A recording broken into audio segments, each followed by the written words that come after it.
Nous pouvons prier avec confiance au Padre Pio pour la conversion d'un proche. Écoutons M. Jean Goya, notre directeur, pour expliquer comment le Padre Pio a converti un communiste athée. Chers amis, fidèles du Padre Pio, bonjour, mon nom est Jean Goyard et vous assistez au programme Marchons avec Padre Pio. Aujourd'hui, j'ai trouvé pour vous une histoire du Padre Pio qui vaut son pesant d'or, je vous l'assure. D'ailleurs, si elle vous intéresse, elle nous occupera 2 matinées. Nous sommes en 1949 en Italie, à 20 km au nord de Florence, donc en Toscane, dans la petite ville de Prato.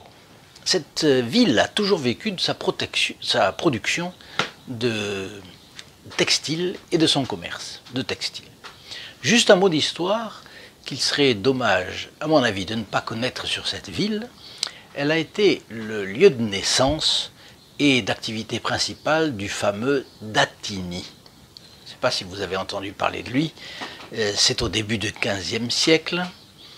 Il est mort à 75 ans en 1410 et il a été typiquement un homme de la Renaissance. Dans mon esprit, ce n'est pas tout à fait, vous allez le voir, un éloge. Après que ses parents, tenanciers d'une taverne, soient morts de la peste noire, il a été recueilli par un couple. Il est devenu commerçant en étoffe, puis négociant en armures et en armes diverses, nous sommes au XVe siècle, puis en soieries, en ornements sacerdotaux et même en épices. Alors ensuite, il est devenu producteur de laine, spéculateur, banquier, bref, une de ces ascensions de fortune, pas toujours très catholiques dans nos pays européens. Oui, je fais la distinction avec d'autres pays. La preuve c'est sa devise. Parce qu'il s'est choisi une devise, quand on est riche, vous comprenez, bon. Au nom de Dieu et du profit. Alors franchement, vous avez compris. C'est d'ailleurs lui qui a inventé les lettres de change. Pourquoi? Parce qu'elles permettaient, c'était des papiers, qui permettaient aux commerçants de circuler en Europe sans porter d'argent sur eux, évitant de ce fait de se faire détrousser en chemin. La petite ville de Prato est ainsi devenue une importante place financière. 15e, 16e siècle, même après. Alors cela pour expliquer que plus de 5 siècles après, les erreurs de la Renaissance ayant fait leur chemin, s'étant dilatées et répandues au fil du temps, elles ont d'abord produit le goût immodéré du luxe et la volonté de toujours jouir plus de la vie. D'où une distanciation de plus en plus grande avec Dieu, bien entendu, et puis les hommes se sont affranchis des 10 commandements de Dieu, laissant libre cours à leurs tendances libérales et égalitaires, ce qu'on retrouve de nos jours, d'un côté dans le relativisme moral et la sensualité, et puis d'un autre côté dans la jalousie et l'égalitarisme. Bien, donc nous voilà en 1949 et Giovanni Bardasi vit et travaille à Prato justement. C'est un commerçant en tissu et avec des caractéristiques qui n'en font pas vraiment le pèlerin idéal à San Giovanni Rotondo, parce qu'il est communiste, il est athée et il est anticlérical. Cependant sa femme, Ottavine, est catholique pratiquante, et elle prie régulièrement le chapelet, vous savez, le chapelet qui vous met sous la protection, n'importe qui sous la protection de la Sainte Vierge. Ce communiste a un rêve étonnant. Un moine barbu qui porte curieusement des gants, pour un moine, c'est bizarre, mais en plus pas tout à fait des gants, des mitaines, comme vous voyez là. Ce moine l'appelle. Viens me voir, je t'attends à San Giovanni Rotondo. Il ne va pas s'en faire pour autant, pensez-vous, s'il allait prêter attention à un moine catholique. C'était tout au plus bon pour sa femme. Mais l'affaire se corse, parce que quelques mois après, c'est encore plus bizarre, il a un second rêve, et Padre Pio, lui, réitère sa demande, mais cette fois-ci, c'est une convocation. Maintenant, ça suffit, je t'attends.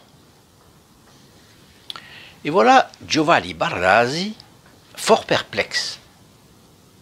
Il s'interroge petit à petit sur cette réalité qu'il a toujours attaquée, la religion catholique, pratiquée par l'Italie entière, ou presque, et la religion de sa femme.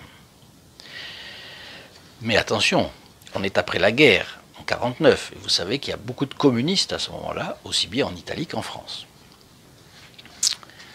De son côté, sa femme va souvent chez une amie, et le témoignage que nous avons a retenu son nom, Demarista Paretti. Donc il y a des témoins dans cette affaire. Pour réciter le chapelet. Elle invite gentiment son mari à l'accompagner, toujours, et lui, invariablement, lui répond « Si tu veux aller chez cette sotte, vas-y seul ». Mais Ottavine fait visiblement partie des gens qu'on appelle les doux têtus. Un jour où elle renouvelle son invitation, il accepte de l'accompagner. Voyez la persévérance. Hein? Ah, j'ai un petit-fils qui est perdu, j'ai un fils qui est dans la drogue, ou j'ai un fils qui a de mauvaises fréquentations, etc. Attention, et persévérance, confiance. Alors, il accepte d'accompagner sa femme. Et quand il entre dans la maison de l'hôtesse, elle l'accueille très gentiment, elle lui parle, mais le son qui parvient à ses oreilles n'est pas la voix d'une femme. C'est celle d'un homme qui lui dit « Mais pourquoi veux-tu gâcher un cœur si noble ?» Et en plus, cette voix ressemble à la voix du moine qui lui est apparu déjà 2 fois en rêve. Il faut dire que, disons, ce sont 3 expériences assez, disons, de nature à déstabiliser un athée qui ne croit que ce qu'il voit, déjà. Hein. Mais finalement, il planifie tout à fait à contre-cœur ce voyage à San Giovanni Rotondo, parce qu'en fait, sa motivation, c'est d'en avoir le cœur net. Ce moine, c'est celui qu'il a vu en rêve par hasard, oui ou non. Il a l'esprit, bien entendu, plein d'objections, et cela lui coûte donc beaucoup de faire ce voyage. Mais enfin, il finit par partir le 7 avril 1950, et avec sa femme. Vous savez qu'on dit ce que femme veut, Dieu le veut, n'est-ce pas? Et celle-là, elle a réussi. Bon. Il arrive à San Giovanni Rotondo, mais comme c'est un homme très décidé, il entre dans l'église, il va droit à la sacristie, on le lui a expliqué, c'est là qu'il pourra voir le fameux moine, et lui, qu'est-ce qu'il fait? Il essaye de se dissimuler parmi les hommes qui attendent là. Mais totalement malgré lui, le voilà au premier rang. Et le Padre Pio arrive. C'est le moine au mitaine qui l'a vu. Mais à peine le Padre Pio le voit-il qu'il s'adresse à lui. Et là, c'est encore une chose bien typique du Padre Pio. Voilà cette brebis perdue enfin arrivée. Et le Padre Pio, sans attendre de réponse, rien du tout, se dirige aussitôt vers l'église pour confesser les femmes. Le Padre Pio s'adresse à lui, c'est le moine qu'il a vu 2 fois, la voix qu'il a entendue. Bon, il y a beaucoup de... C'est trop fort cette histoire. Là vraiment, ça devient trop fort. Resté seul, Giovanni pense, bien sûr, il s'informe ce qu'il faut faire, sur ce qu'il faut faire pour parler au moine. Et on lui répond qu'il n'y a qu'un seul moyen, c'est de s'inscrire pour la confession. Qu'à cela ne tienne, il signe le registre de réservation de la confession et il va attendre un communiste athée anticlérical. Bien.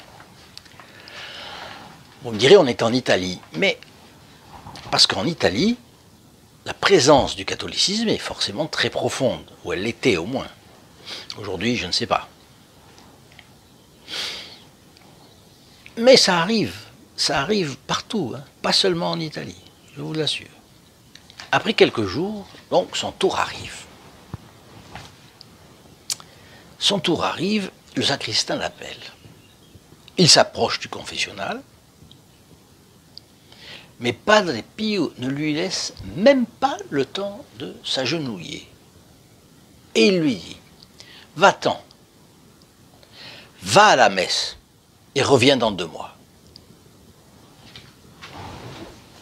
Ah, pardon. Je fais une petite parenthèse. N'oubliez pas de vous abonner là-dessous et d'actionner la clochette. C'est le moyen, le meilleur que vous avez de ne pas rater le prochain Fioretti du Padre Pio qui sera commenté ici. Donc, vous actionnez l'abonnement, la clochette, et vous entrez en plus automatiquement dans les intentions du prêtre qui va célébrer la messe le vendredi qui suit votre abonnement. Donc je reprends, le Padre Pio lui est apparu en songe 2 fois, lui a parlé 1 fois, de la manière la plus inattendue possible, et le Padre Pio s'adresse à lui comme s'il l'a toujours connu. Ça fait déjà 4 miracles, disons comme ça, et le Padre Pio le renvoie. Mais ça, alors, dans sa tête, les choses commencent à tourner comme un essaim d'abeilles. Il y a des personnes qui ont la nuque raide, n'est-ce pas? Et pourtant qui ont une vocation spéciale. Et c'est son cas. C'est le cas de Giovanni, que le Padre Pio voulait, il l'a montré combien de fois déjà, voulait avoir sous sa protection, mais il le voulait d'abord humble et pas sorti frais et moulu du Parti communiste, parce que il n'allait, s'il avait le nez haut, il ne se convertirait jamais. Giovanni s'en va, l'esprit en révolte. Mais, une fois revenu à Prato, à sa grande surprise, il se sent poussé à obéir au Padre Pio et va à la messe tous les dimanches. Ça, c'est le 5e miracle de notre histoire déjà. Donc il va à la messe tous les dimanches, mais non sans un subterfuge. Il essaye de le faire en cachette, à l'insu de ses amis et de ses relations. Alors il trouve une église qui n'est pas sa paroisse. Et courageusement, il y va très tôt le matin, quand est célébrée la messe des chasseurs. Je trouve ça phénoménal. Je trouve ça phénoménal. Au fond, le qu'en dira-t-on, n'est-ce pas? Le poids du qu'en dira-t-on dans la vie d'un homme, c'est incroyable. Il est en train de se convertir, mais bon, 2 mois après, très ponctuellement, il se représente au Padre Pio. Communiste, athée, anticlérical, catégorique, quelqu'un de décidé, voilà. Le voyant agenouillé, le Padre Pio lui demande, « Est-ce que tu es allé à la messe ?»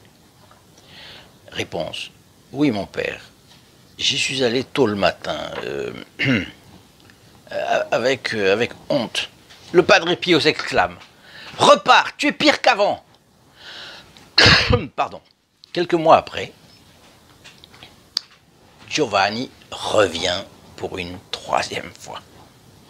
Il s'agenouille et il se confesse.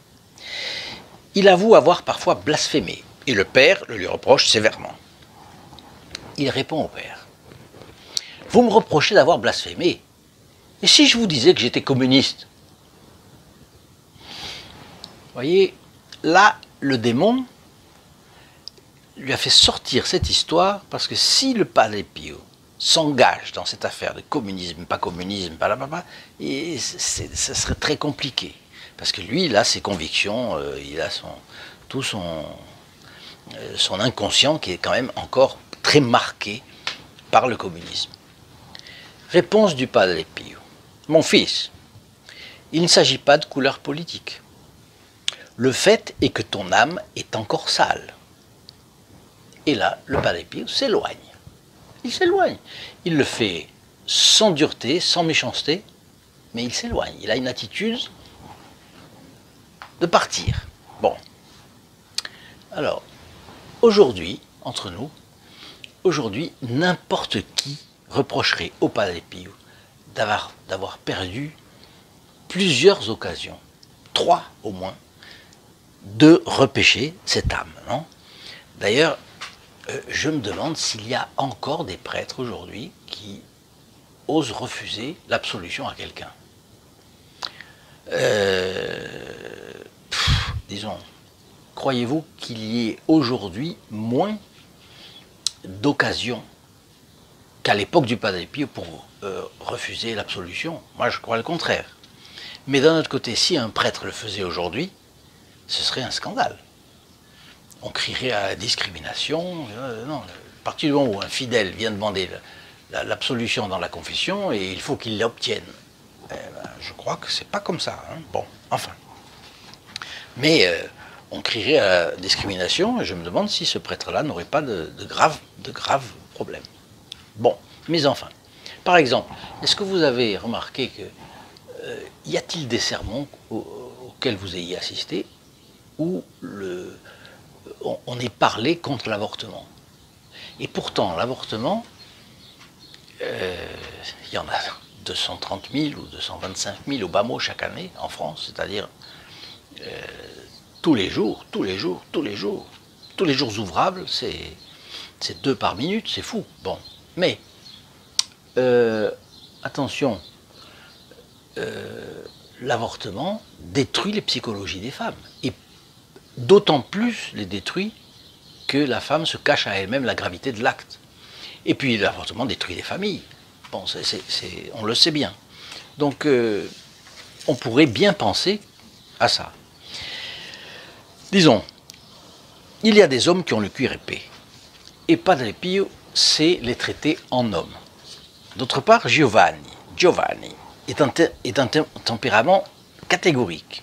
Lui qui est catholique et athée, qui n'aime pas les gens en demi-teinte, qui n'aime pas les faux fuyants, lui n'aurait jamais cru dans une religion au rabais. Soit dit entre nous, ça, il n'aurait jamais eu confiance dans un prêtre qui aurait eu l'indulgence avec ses vices. Il n'aurait jamais eu confiance dans des catholiques qui, par exemple, fuiraient par principe l'opposition doctrinale, qui veulent toujours clore de manière consensuelle un débat. C'est pourquoi on parle de langue de bois chez les hommes politiques ou de langue de buis. Bon. Alors, le Padre Pio aurait-il repêché Giovanni s'il avait pris une position consensualiste, comme aujourd'hui tant et tant de personnes le font, prêtes à céder de plus en plus sur leurs principes? Bien, je suis sûr que non, et c'est pourquoi le Padre Pio a agi comme ça. Et d'ailleurs, s'il a agi comme ça, c'est qu'il fallait le faire. Bon, donc Giovanni retourne encore à Prato sans l'absolution de ses péchés. Mais il est désormais séduit par le charme, la pureté d'intention, l'humilité du Padre Pio. Il n'arrive pas à se détacher de lui. Et c'est pourquoi il revient à San Giovanni Rotondo une 4e fois et pense aux différents moyens pour se mettre sous la protection du Padre Pio. Et en plus, que le Padre Pio l'accepte aussi, parce que visiblement, la chose est dure. Il entend dire que certains fidèles vont au cimetière se recueillir sur la tombe de la mère du Padre Pio pour lui demander d'agir en intermédiaire entre eux et son fils. Le jour fixé pour sa confession, il achète un cierge, chose qu'il n'avait jamais faite auparavant, qui était simplement impensable chez lui. Et avec son cierge, il arrive auprès de la tombe des parents du Padre Pio, qui était au même endroit, et il adresse cette prière. Vous savez bien que je suis incapable de prier. Aidez-moi, aidez-moi. Et voilà le communiste Giovanni, rendu aux sentiments d'humilité qui sont la condition d'une bonne confession. Pourquoi je dis humilité? C'est parce qu'il accepte de passer par des personnes humbles pour l'aider. Il reconnaît sa faiblesse. Et là, après être passé au cimetière, l'après-midi, il va à la sacristie. Quand le Padre Pio arrive, il entreprend de le confesser et il lui accorde l'absolution enfin. Et en vrai toscan râleur, donc j'ai appris que les toscans peuvent être râleurs, pardon s'il y a un toscan qui râle, mais je reconnais, je suis râleur moi-même. Bon. Giovanni ne peut s'empêcher de dire: mon père, j'ai souffert 1 an avant que vous me donniez cette maudite absolution. Et le Padre Pio répond: mais c'est toi qui plantais des clous en toi-même, voyons. D'un côté, le Padre Pio a été sévère, mais il a été sévère avec bonté. Parce que, vous le savez, vous le voyez, j'ai ici le visage du Padre Pio. On peut dire ce qu'on veut, mais c'est un bon. C'est un regard bon. Bon, vraiment. Il est loin d'être idiot, et il ne se laisse pas berner, mais il est bon. Et il est bon parce qu'il veut le salut des âmes. Alors voilà. D'ailleurs, cette estampe, vous savez que vous pouvez vous la procurer dans la description de cette vidéo. Sur votre portable, une petite pointe noire, vous appuyez dessus, ça se déroule et là vous pouvez la voir. Donc, le Padre Pio a été sévère, mais avec beaucoup de bonté. Je dis bien, sans jamais la dureté qu'on voit tellement aujourd'hui autour de nous, et en particulier quand on va dans les administrations publiques, les choses de l'État. Cette froideur, cette dureté qui est insupportable. Bon. En fait, le Padre Pio avait pris cet homme sous sa protection dès le début. Il l'a voulu. Et c'est quelqu'un qu'il voulait vraiment. Donc plusieurs miracles, plusieurs actes de sévérité, mais aussi quel bonheur de se trouver sous la protection du Padre Pio. Quel bonheur de se trouver sous la protection du Padre Pio. Et c'est ce que, en fait, Giovanni ressent déjà. Alors, rentré chez lui, Giovanni change totalement de vie. Et pour commencer, il décide de quitter le Parti communiste. Le jour où il se présente à la section du Parti communiste pour rendre sa carte, tandis qu'il rentre, quelqu'un crie pour se moquer de lui, parce que les gens ont déjà senti l'affaire. « Camarade, ça sent mauvais ici. Vous sentez comme ça pue ?» Bon, pardonnez-moi l'expression. Et Giovanni n'est pas du genre à se laisser impressionner. Il réplique aussi sec. « Moi aussi je sens que ça pue chez vous. Comment pouvez-vous rester là-dedans ?» Quelqu'un, alors, lui demande ce qui lui est arrivé, et il répond: « J'ai trouvé Dieu, et ici, Dieu est absent, et c'est pour ça que ça pue. » Ce qui provoque une bordée de plaisanteries et d'humiliation pour lui, mais il persévère, il reste fidèle à sa foi. C'est donc l'histoire de la conversion de Giovanni Baldassi. Dieu a réservé une tâche bien spéciale à ce converti du Padre Pio, et ce dernier a un dessein à son sujet. Vous imaginez qu'il n'a pas fait tout ça pour rien. Quelle va être la vie de Giovanni? Eh bien, je vais vous la raconter la prochaine fois, demain. Je signale simplement la chose suivante. Je vous disais il y a 1 minute que, et ça on va le voir demain, Giovanni Baldassi va avoir le bonheur d'être un protégé du Padre Pio à chaque instant de sa vie. Ça va être son bonheur finalement. Ça a été dur, mais en échange, il a ce bonheur. Et c'est pourquoi j'ai cherché finalement à trouver un moyen de nous placer sous la protection du Padre Pio. Un jour, nous trouverons le moyen d'éditer un petit opuscule, un dévotionnaire du Padre Pio, les prières qu'il aimait réciter, etc., lui-même et tout. Mais il y a une autre chose, une autre solution. C'est aussi de vous rendre sur notre site et voir là la page des protégés du Padre Pio. Et là, je vous y incite beaucoup. C'est une chose très belle. Ce sont des personnes qui prient les unes pour les autres. Elles prient les unes pour les autres. Elles ont évidemment un avantage majeur. Elles ont une messe chaque vendredi de l'année. Non pas une comme pour les abonnés récents, mais une messe chaque vendredi de l'année pour elles. Et aujourd'hui, nous sommes le 25. Elles ont, parce que j'enregistre un petit peu en avance, donc nous sommes le 25 aujourd'hui, eh bien, je vous rappelle que nous sommes la fête des 133 années de la naissance du Padre Pio à Pietrelcina. Et une messe est dite aujourd'hui, a été dite, non, elle a été planifiée avec le prêtre pour dire aujourd'hui à midi cette messe pour tous. Et ce que je vous propose, bien sûr, bien entendu, non seulement c'est de vous unir en intention avec cette messe, mais également de penser à vous aussi faire partie de ces protégés du Padre Pio qui font certes un sacrifice régulier pour aider cette chaîne à progresser, et vous voyez qu'effectivement elle progresse, eh bien, en nombre d'abonnés, en personnes qui partagent, etc. Et donc je vous dis à demain, sous la protection du Padre Pio, n'hésitez pas à ajouter votre like et à partager cette vidéo. Au revoir et à bientôt. In nome del Padre, del Figliolo e dello Spirito Santo, e così sia. Sia lodato Gesù e Maria, oggi e